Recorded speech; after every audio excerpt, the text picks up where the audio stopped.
what he teaches is that everything has an origin in spirit. The raw material of life itself is the animating force of anything.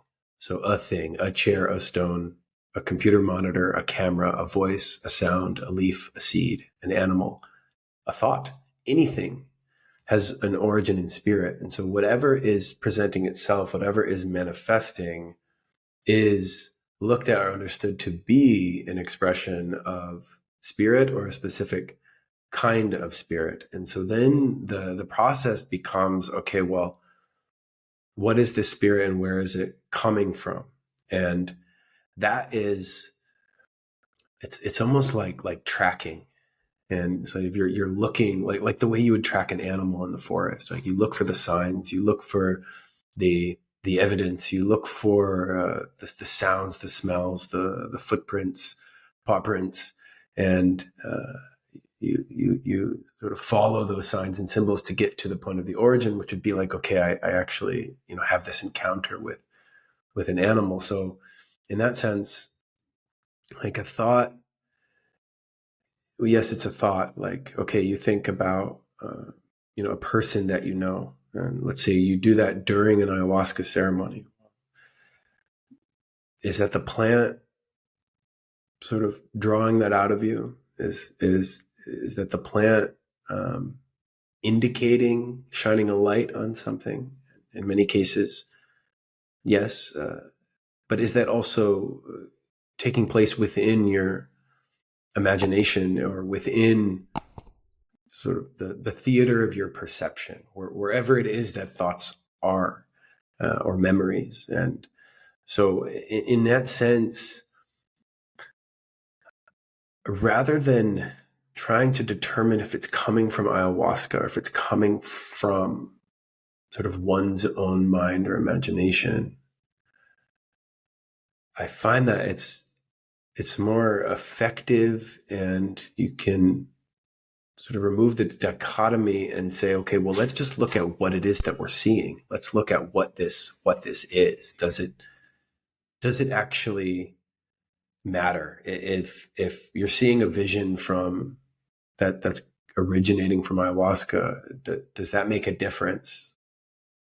If you're seeing something that's only, like people often say, like, oh, that's just my imagination. It's like, well, what do you mean just your imagination? Like, what even is the imagination? There's not a very good answer for that. And the space from where the imagination ends and whatever else might be beyond it start to become quite fuzzy, and there's a lot of overlap in what we might call the world of spirit or the world of otherness and one's own imagination. And so there's no sharp line there between whether it's coming from ayahuasca, whether it's coming from imagination. How we like to look at that, and how we often guide people is that no matter what, it's participatory, right? So your imagination's involved. Your imagination's involved all the time.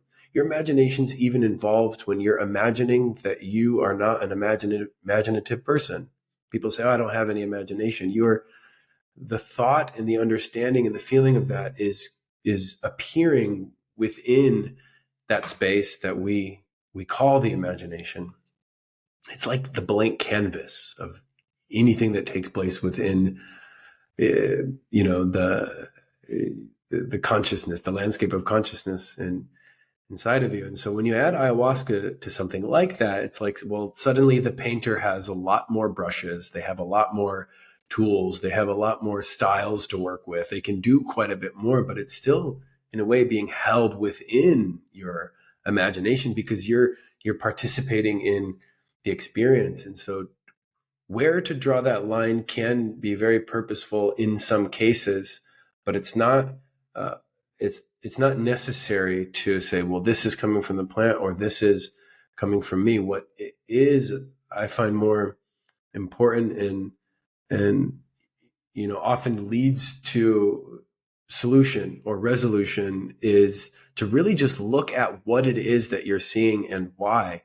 Often, people will, like, experience something really difficult in ayahuasca, and they don't know why, or they're seeing something that's unpleasant, or that's scary, or that doesn't even make any sense to them. It could just be weird and strange, and not even necessarily scary, but just like, what is this? And is it the ayahuasca doing it to them? Is it the combination of the ayahuasca evoking something that is already within the vastness of their being, and that it's taking on this sort of collective shape? And, it's a very similar process, from what I understand, with how the brain puts together the world and creates the landscape, the physical world that we interact in. And so, like, there's this constant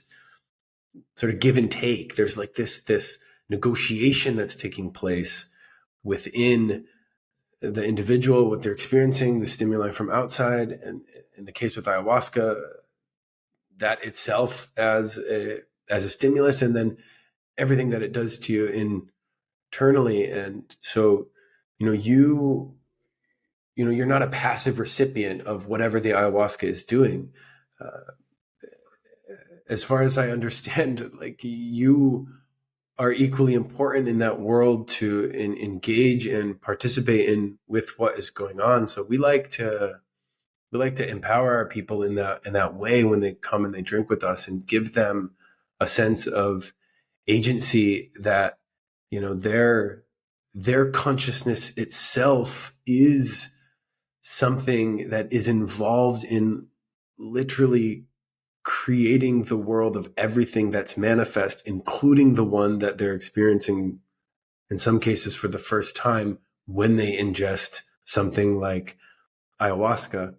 So, to go back to my teacher, he's like, well, like, let's say someone has a bunch of thoughts, like what's common sometimes is, like, okay, well, the medicine is telling me X, Y, and Z, and I don't think I want to drink ayahuasca again. This is not good. And he'll say, well, okay, look at the thoughts, and I'll say, well, those thoughts are the voices of spirits, and what kind of spirits are those, and what it is are they saying? And not so much about where do they come from initially, but it's just like, well, okay, well, what are they actually communicating? And, we kind of take it back layer by layer, and we often get to some kind of core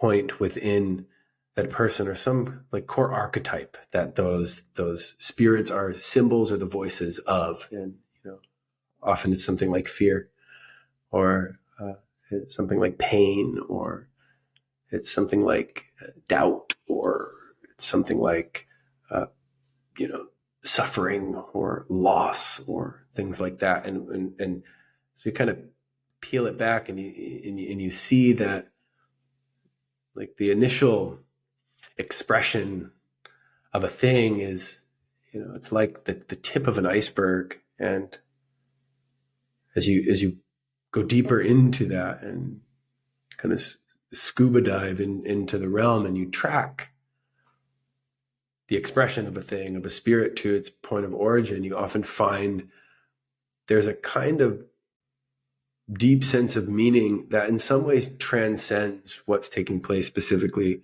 with ayahuasca, or what's taking place specifically with you or yourself within your own consciousness. And the difference in some ways is washed away. And what is important is the relationship with that thing, of what's actually being communicated.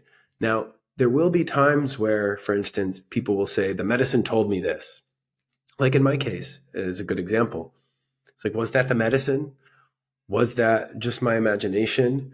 But even look at how automatically I will say, like, just the imagination. Like, again, that's like a deep program that we've been taught, or a lot of us have been taught, to just undervalue what the imaginary, creative, visionary state of our beings are to devalue the imagination. It's not just the imagination. I mean, this is like where creation and creativity takes place. I mean, that to me is not just anything, but maybe it's just everything, or at least connected to just everything. And so you have a portal like that, and that is a very powerful tool. And ayahuasca sits within it. And in some ways, you also sit within ayahuasca. And so that is the dance. And so in that state, well, was it my imagination? Was it the ayahuasca? Was it the spirits? And I would answer yes, at least a conditional yes to all of that, and to look at it from every angle, and not necessarily need it to be one or the other, but to, well, yeah, it was my imagination, and that has nothing to say about whether or not it's real. And I think that's what people are really asking. They're like, oh, it's just your imagination. But what they're really saying is, well, is it real or is it not real? If it's just your imagination, well, it must not be real. It must only be fantasy or fictional or something like that. And in that case, well, the ayahuasca certainly made it real. And if everything that takes place in the imagination is a fiction, I think we have far more serious questions to be asking and to answer about, the nature of consciousness and of our reality itself.